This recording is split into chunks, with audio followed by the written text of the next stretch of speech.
Salut les amis, aujourd'hui une idée vraiment bizarre m'est passée par la tête. J'ai pris l'horloge. Bon bref, l'horloge et je l'ai dévissé complètement.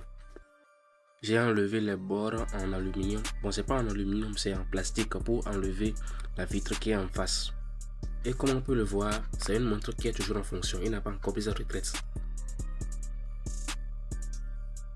Nous allons enlever la pile pour que ça ne nous embête pas pendant le... Bon, d'accord. En réalité, mon idée c'était de transformer cette horloge en veilleuse. Un peu genre comme une horloge, mais encore une veilleuse. Pour ceux qui ne savent pas, une veilleuse, ça ressemble un peu à ça ou ça. Et dans la continuité d'autres veilleuses, nous allons inviter les interrupteurs et 4 petits LED qui vont être à... Bon, ok, d'accord. En plus de l'interrupteur et de ces LED, nous aurons besoin d'un fil conducteur. Bon, ça ferait l'affaire. Ok, c'est bon. Attends, ça aussi on va prendre ça.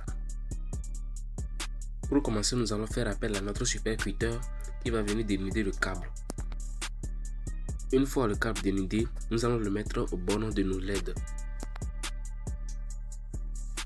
Et bien convenablement, il faut toujours tester avant le prototypage.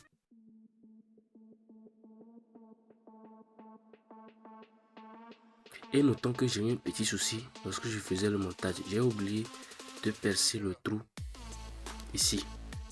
Et pour faire ces trous, j'ai un vieux fer à souder qui ne sert plus à rien. Mais comme on dit en éveil au Togo, Mawadea Debewana. Et pour info, ceux qui ne savent pas, ça c'est un extracteur de fumée. Je l'ai fabriqué dans la vidéo précédente. Allez voir ça sur ma chaîne et n'oubliez pas de liker, de vous abonner. Et bien entendu, il nous faut des trous aussi ici et aussi ici. Je savais très bien que le français n'était pas fait pour nous. Et voilà nos 4 LED qui sont mis en place, prêts à être essayés. Et pour fixer nos 4 petits LED, histoire de ne pas les faire bouger, j'ai mélangé ma colle mixte A, B pour les maintenir.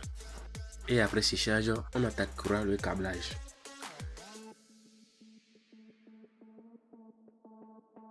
Bon là, disons que je n'ai aucunement l'intention de vous expliquer comment j'ai fait le câblage. Juste, je sais que je l'ai fait et que ça va fonctionner, ça me rassure. En temps normal, vu que j'ai un fer à souder et un étain dont je ne sais pas m'en servir, je suis obligé de faire ainsi. Vous voyez. Et là, nous fixons les bornes positives, les bornes négatives de la batterie. Vous voyez, ça s'allume, c'est très bien. Bon, nous allons passer ça. Et on continue notre montage en fixant la batterie et l'interrupteur.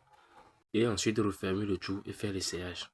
Et surtout, n'oubliez pas de liker, de vous abonner pour ne pas manquer de nouvelles vidéos. À la prochaine.